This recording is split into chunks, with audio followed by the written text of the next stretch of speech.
mabuti, magalang at masunurin. Naway matapos namin ang aming mga gawain na may dala at tagumpay. Amen. Anak ng Espiritu Santo. Amen. Magandang umaga mga bata. Magandang umaga po, Bene Donna.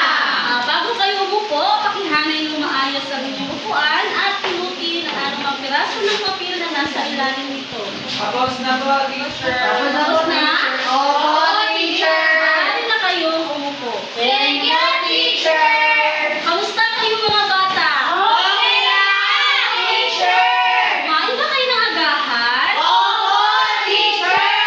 Mabuti na kailangan na kumain ng agahan para pagdating dito sa paaralan ay malusog at masigla.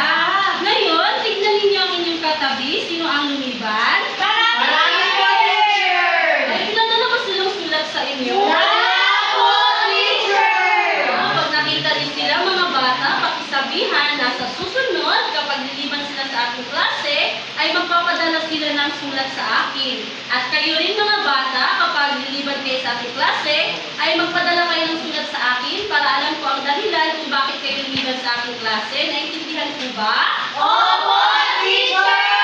Mabuti, pero bago tayo magtungo sa ating leksyon, meron na po mga pamantayan sa klase na kailangan sundin ng lahat. Mga bata, pakibasa mo na dito. Masigla. Okay. Makinig ng mabuti sa guro kapag nagsasalita. Alamin ang bagong kaalaman. Sumali sa talakayan. Itaas ang kamay kapag gustong sumagot. Gumalaw ng maayos at may disiplina. Lahat ay makilahok. Alisto at handa sa lahat ng oras. May gusto mo kayong idagdag? Wala na po, teacher! Naintindihan niyo po ba ang pamantayan sa klase? Opo, teacher! Mga bata, tandaan lamang ang salitang masigla para hindi niyo makalimutan ang ating pamantayan sa klase. Ngayon, bago tayo magtungo sa ating leksyon, mga bata, may ipapakita akong larawan sa inyo. Ano ang nasa larawan? Teacher! Joshua? Nakikita ko na raw, teacher, at isang simbahan, teacher! Magaling! Simbahan! Sino-sino ang mga nagsisimba dito? Precious? Teacher, ang mga nagsisimba dito, teacher, ang una-una sila, teacher, ang pari, teacher, tapos ang mga tao, teacher. Magaling ang mga taong Katoliko o Christian, Kristiyano. teacher. Kayo ba mga bata ay nagsisimba? Opo, teacher! Mabuti, kinakailangan na tayo ay magsimba para magpasalamat sa mga biyayang ibinibigay sa atin ng Panginoon. Pero bakit na hindi kayo magsimba mga bata ay dapat na araw-araw kayo magdasal para magpasalamat sa mga biyayang ibinibigay sa atin ng Panginoon. Naintindihan po ba? Opo, teacher! Eh, maliban sa relihiyong Katoliko, may alam po ba kayo na ibang Opo, teacher! So larawan ito, sino-sino ang inyong nakikita? Ate Irene? Mga Muslim, teacher. Magaling mga Muslim. Ano kaya ang kanilang relihiyon? Yes, Kuya Jello? Islam! Magaling! Islam! Saang bahagi ng Pilipinas makikita ang karamihan sa kanila? Yes, Ate Rian? Mindanao, teacher. Magaling sa Mindanao. Sila ba ay mamamayang Pilipino tulad natin? Opo, teacher! Sila ba ay dapat natin igalang? Opo, teacher! Mabuti, kinakailangan na igalang din natin sila kasi kahit na magkaiba ang ating kultura at relihiyon, tayo ay tao na dapat magkaisa at mga bata, tandaan, ang paggalang sa kapwa ay walang pinipili, bata man o matanda, mahirap man o mayaman. Ngayon, base sa mga larawan na aking ipinakita, ano sa tingin ninyo ang leksyon natin? Ako, teacher. Yes, Ate Jenilisa? Relihiyong Islam, teacher. Magaling. Tignan natin kung tama ang sagot ni Ate Jenilisa. Pero bago yun, basahin natin ang layunin sa ating aralin. Okay, mga bata, pakibasa. Sa pagtatapos ng aralin, ang mga mag-aaral ay inaasahang natatalakay ang paglaganap at kabuluhan ng Islam sa Pilipinas. Napagsunod-sunod ang mga pangyayaring nagbigay daan sa paglaganap ng relihiyong Islam sa bansa. Naiintindihan at nabigyang respeto kung bakit mahalagang pag-aralan ang paglaganap ng relihiyong Islam sa bansa. Okay, base sa inyong binasang layunin, tama ang sagot ni Ate Jenisa. Ngayong araw ay tatalakayin natin ang tungkol sa paglaganap ng relihiyong Islam sa Pilipinas. Pero bago yon, may ipapakita akong timeline sa inyo. Alam niyo ba kung ano ibig sabihin ng timeline? Hindi, teacher! Okay? Ang timeline ay isang paraan ng pagkakasunod ng mga pangyayari ayon sa tamang pagkakasunod-sunod. Sa Filipino, ang timeline ay tinatawag na kronolohiya. Gamit ang timeline na ito, susuriin natin ngayon kung paano lumaganap ang relihiyong Islam sa ating bansa. Handa na ba kayo mga bata? Opo, teacher! Okay, makinig. Noong 1,210 dumating ang mga Arabong mga ngalakal sa timunggang bahagi ng Kapuluan. Ano kaya ang kanilang dala maliban sa mga paninda? Yes, Ate Rian? Ang kanilang relihiyong teacher? Magaling! Isa sa paniniwala na ang ilang nakilala ay ang relihiyong Islam. Noong 1,280,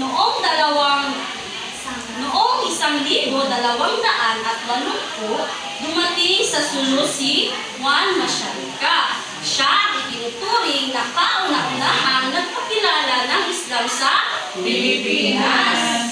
Pagkalipas ng halos isang siglo, dumating naman si Harun al-Maktoum noong 1,380. Ano kaya ang kanyang ginawa? Yes, Kuya Joshua? Nangaral ng Islam sa Sulu, teacher. Magaling! Nangaral siya ng Islam sa Sulu. Pagkalipas ng 10 taon noong 1,390, dumating si Raja Baranda. Ano naman ang kanyang nagawa? Yes, Ate Argel? Nagtagumpay siya, teacher, at sumapi ang mga tao sa relihiyong Islam, teacher. Magaling na natagumpay niya, nalikayat niya na sumapit ang mga katutubo sa relihiyong Islam.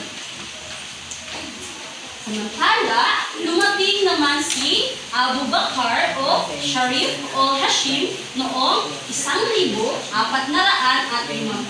Ano ang naging kontribusyon niya sa Islam sa Pilipinas? Yes, Kuya Orly?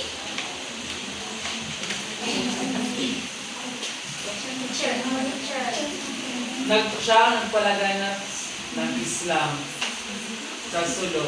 Magaling dahil sa kanya, mas lumaganap ang Islam lalo na sa Mindanao. Naintindihan niyo po ba mga bata?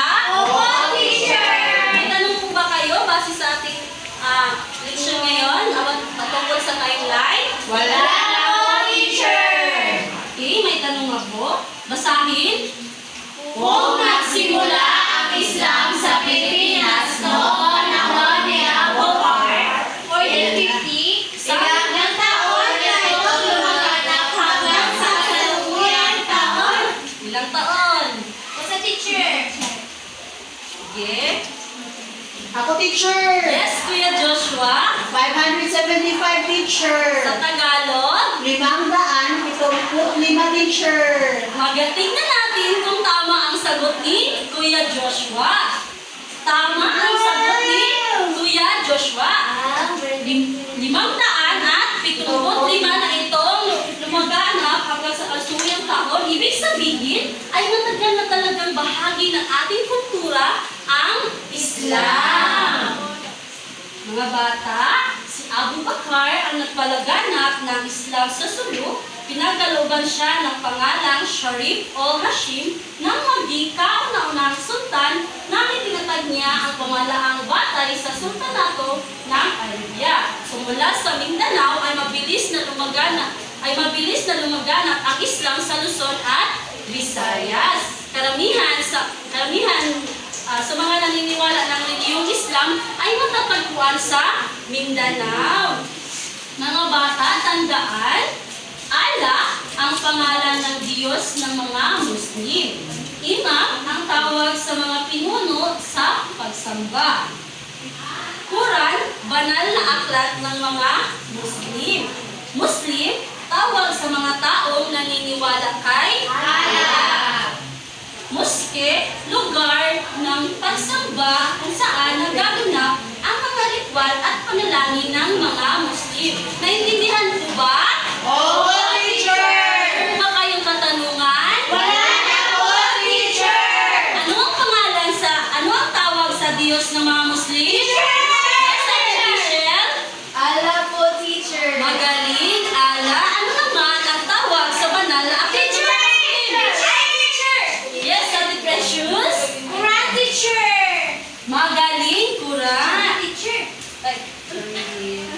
Thank you, teacher. Ano ang tawag sa mga taong naniniwala kay Allah?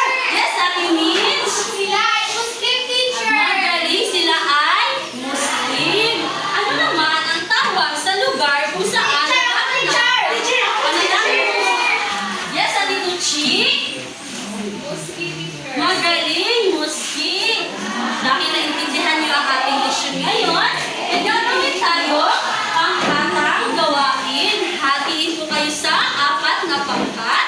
Ito ang unang pangkat, pangalawang pangkat, pangatlong pangkat, at pang-4 na pangkat. Mga bata, makinig. Bawat pangkat ay mamimili ng isang representante at ang bawat pangkat ay maghanda ng sigaw o yell. Naintindihan po ba? Opo, teacher! Sa pangkat ng gawain na ito, bibigyan ko lamang kayo ng 5 minuto. Ito ang ating pamantayan sa paggawa. Grupo, gagabay sa isa't isa, 5 points. Responsableng pagsasagawa ng tungkulin, 5 points. Ugnayan at kooperasyon, 5 points. Pagtutulungan ang lahat, 5 points. Organisado at maayos na paggawa, 5 points. Naintindihan niyo po ba? Opo, teacher! Para sa pangkat ng gawain ito, kailangan niyong magtulungan para mas mapabilis at organisado ang inyong paggawa. At kung sino yung makikita ko na nagtutulungan sa grupo ay bibigyan ko ng mas mataas na puntos. Naintindihan po? Opo, teacher!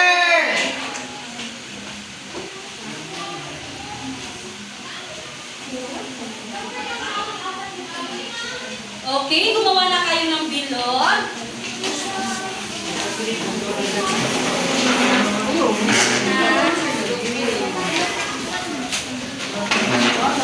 Bago tayo magsimula, ang unang pangkat, basahin ang panuto ng inyong pangkatang gawain, lahat. Una, magsama ng stand up, then harap niyo sa kaklase. Punan ang tamang pangalan ng chart para mabuo ang timeline ng pagdating ng Islam sa bansa. Idikit ang cut-out sa espasyo. May tanong po ba kayo? Wala po, teacher. Pangalawang pangkat, if kayo, basahin ang panuto ng inyong pangkatang gawain. Tukuyin kung ano ang isinasaad ng mga pahayag. Idikit ang cut-out sa tapat ng mga pahayag. Meron mo ba kayong tanong base sa inyong pangkatang gawain? Wala po, teacher. Okay, pangatlong pangkat, basahin ang panuto ng inyong pangkatang gawain. Idikit ang taon kung kailan nangyari ang isinasaad sa pahayag upang paglaganap ng reliyong Islam. Mga bata, huwag muna kayong magsimula. Hintayin niyo muna ang aking hudyat. Teacher.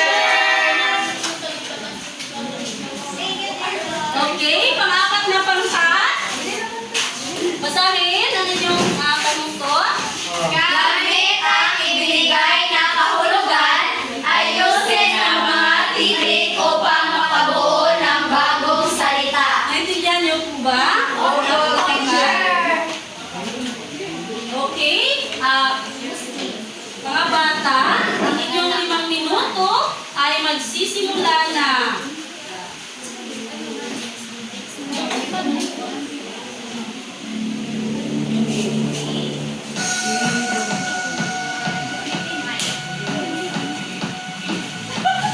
Tapos na teacher.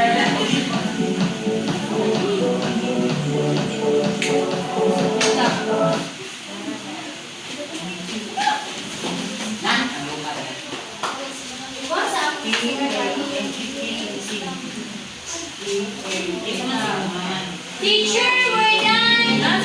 Wala pa question! Okay, magsimula na. Tandaan ninyo ang inyong handang sigaw.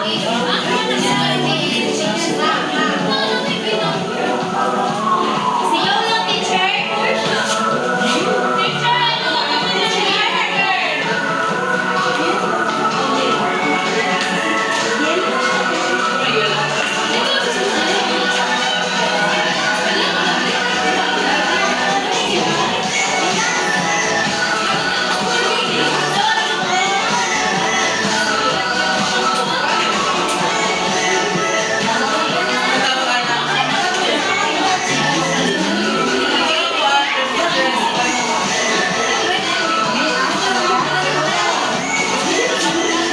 Teacher, we're done,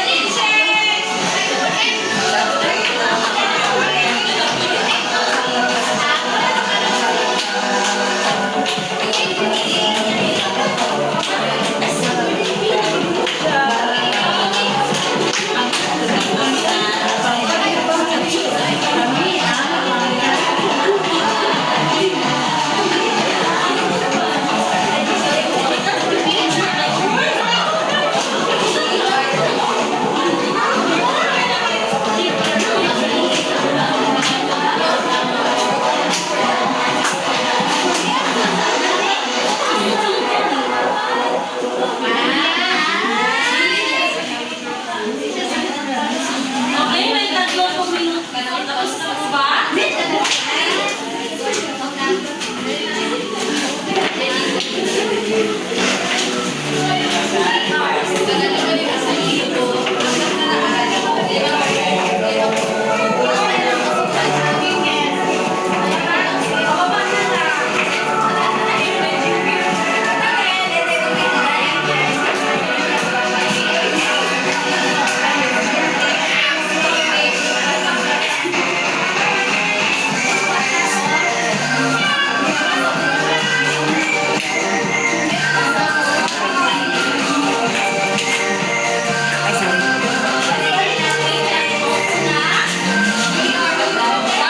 Dahil tapos na ang lahat, sisimulan na natin. Unang pangkat, sila unang magre-representa ng kanilang yell or sigaw.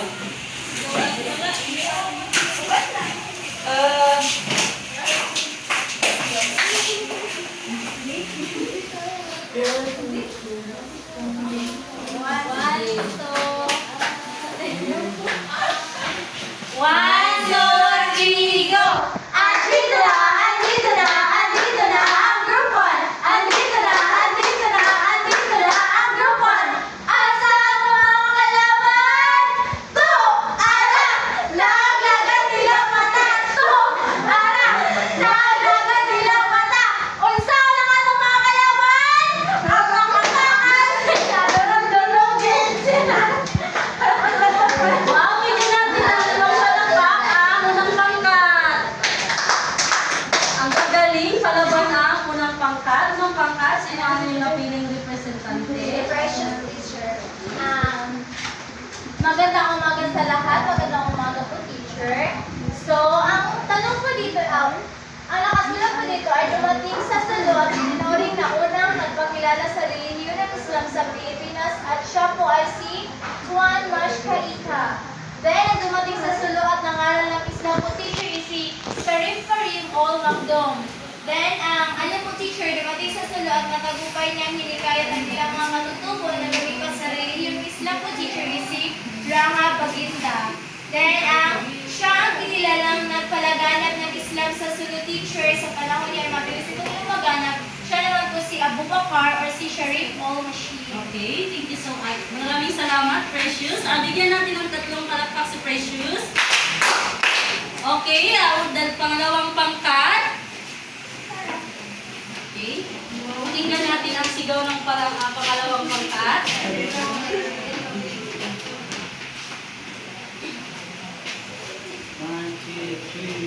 Pa pa pa para pa pa pa para pa pa pa para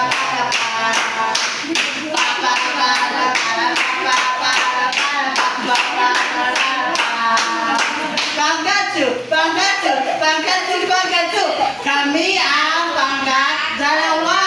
Asa maglaban? Ko, ara, nagisgagilagilo. Ko, ara, nagisgagilagilo. Oy, oy, oy, oy, oy. Wow, ang galing! Bigyan natin ng 5 palakpak ang pangalawang pangkat.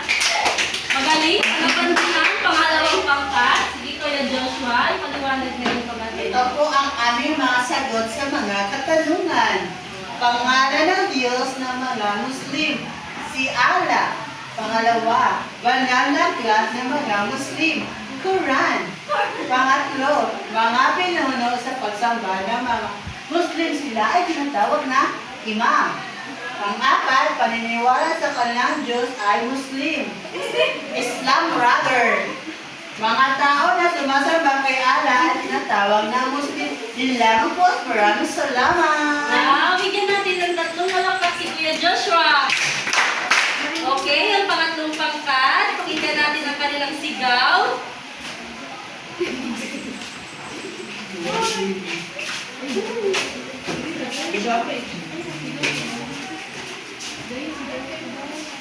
Okay, magsimula na.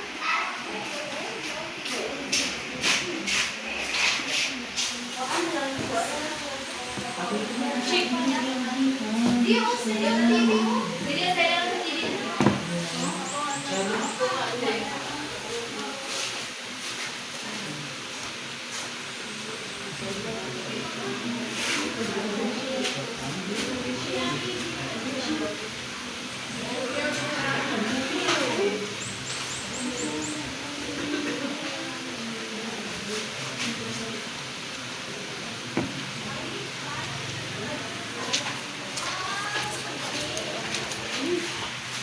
Yeah.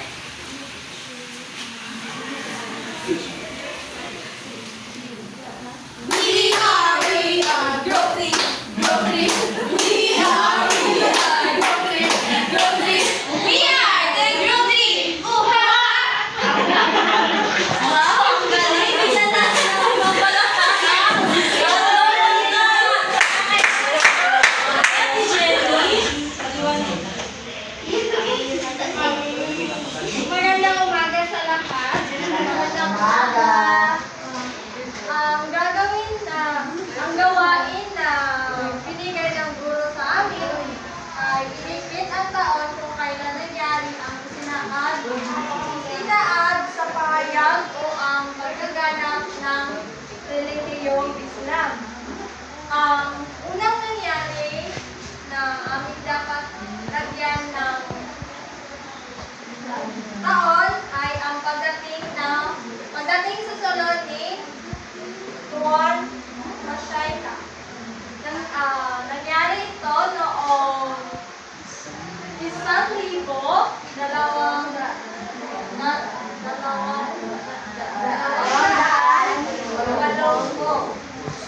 Susunod ay ang pagdating ni Tarim or Makdum. Nangyari ito noong 1,380. Ang pangatlo ay ang pagdating ng mga Arabong mangangalakal sa katimugang bahagi ng kahulugan. Nangyari ito noong 1,210. Ang pang-apat ay dumating mula sa panimbang si Abu Bakar o Sharif o Hashim at nagpalaganap ng Islam sa sulok. Nangyari ito noong 1,450.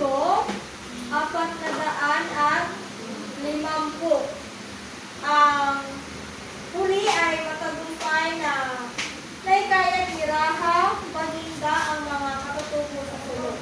Nangyari ito noong 1,370. Yun lang po. Bigyan natin ng tatlong bagsak si Ate Jenny. Ngayon, magtungo naman tayo sa pang-apat na pangkat. Pakinggan natin ang kanilang sigaw.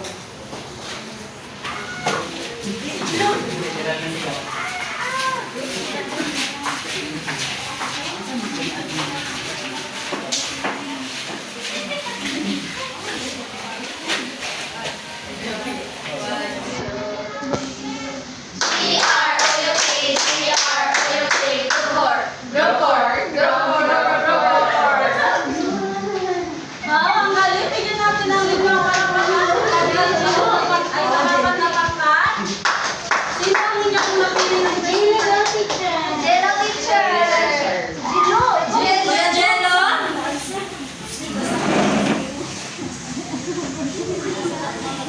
Magandang umaga mga klase at magandang umaga po. Pag-ibig, hapon. Mga bata. Sa aming grupo, ito yung aming mga nasulat o aming mga sagot sa bakit sa mga tanong na inyong mga. So number 1, ito ay tawag sa mga taong naniniwala kay Allah. So ang aming sagot ay Muslim. So number 2, ang tawag sa banal na aklat ng mga Muslim, ang sagot namin ay Quran. At ang pangatlo, ito ang reliyon ng mga Muslim, ang sagot ay Islam. At ang apat, siya ang nagtatag ng reliyong Islam, si Muhammad. Ikalima, ang nag-iisang Diyos na pinaniwala ng mga Muslim ay ito si Allah.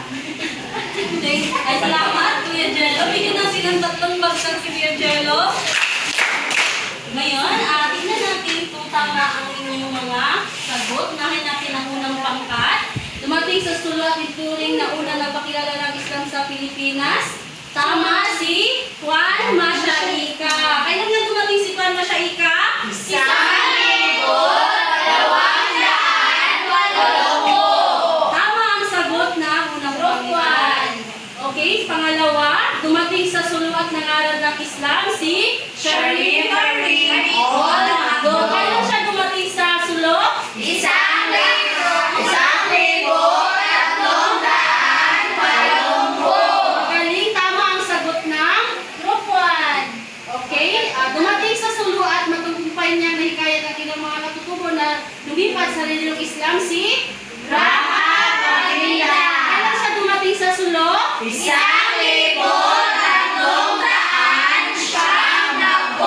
Magaling, tama ang sagot ng unang pangkat. Last, siya ang pinipinalang nagpalaganap ng Islam sa sulo dahil panahon niya ay mabilis itong lumaganap. Siya si Abu Bakar or Sharif or Hashim. Kailan ito nangyari? 1,450. Tama. Ngayon, magsunod tayo sa pangalawang pangkat.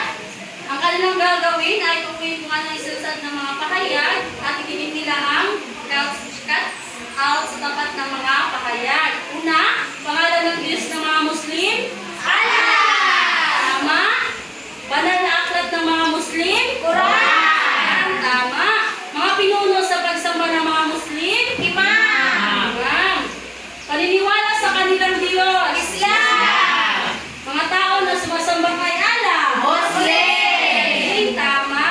Ngayon, sa pangatlong pangkat, ang pagdating sa sulong ni Juan Masyaika ay tinuturing na kauna-unahang nagpakilala ng Islam sa Pilipinas. Kailan nga dumating si Juan Masyaika? 1,280. Tama ang sagot ng pangatlong pangkat.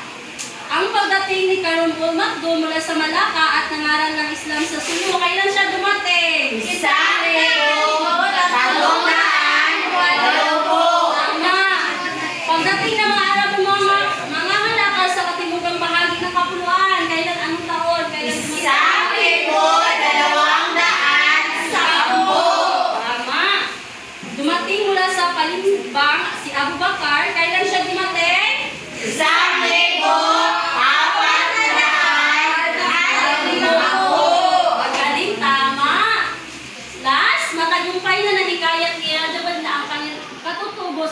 at sumaki sa reliyong Islam. Kailan dumating si Raza? Sa Peru, 310 po. Tama. Okay, pang-apat na pangkat, ang ilang gagawin ay gamit ang binigay na kahulugan, ayusin ang mga titik upang makabuo ng bagong salita. Una, ito ay tawag sa mga taong naniniwala kay Allah, Muslim! Ang buong salita ay Muslim, tama? Ang tawag sa banal na aklat ng mga Muslim, Quran, ang buo ng salita, tama? Ito ang reliyon ng mga Muslim, Islam! Tama. Siya ang nagtatag ng reliyong Islam. Muhammad! Tama. Ang nag-iisang Diyos na pinaniwalaan ng mga Muslim. Magaling mga bata dahil lahat ng pangkat ay mayroong ayun lang. Di unang pangkat, ginawa nila ang kanilang pamantayan sa paggawa. Bibigyan ko sila ng 5 puntos. Sa pangalawang pangkat, nakikita ko na nagtutulungan sila sa kanilang pangkatang gawain. Sige, 5 puntos din. Dito. Sa pangatlong pangkat, nakikita ko din na nagtutulungan sila. 5 puntos din. Sa pang-apat na pangkat, 5 puntos din. Bawat pangkat ay merong dalawang puntos. Magaling mga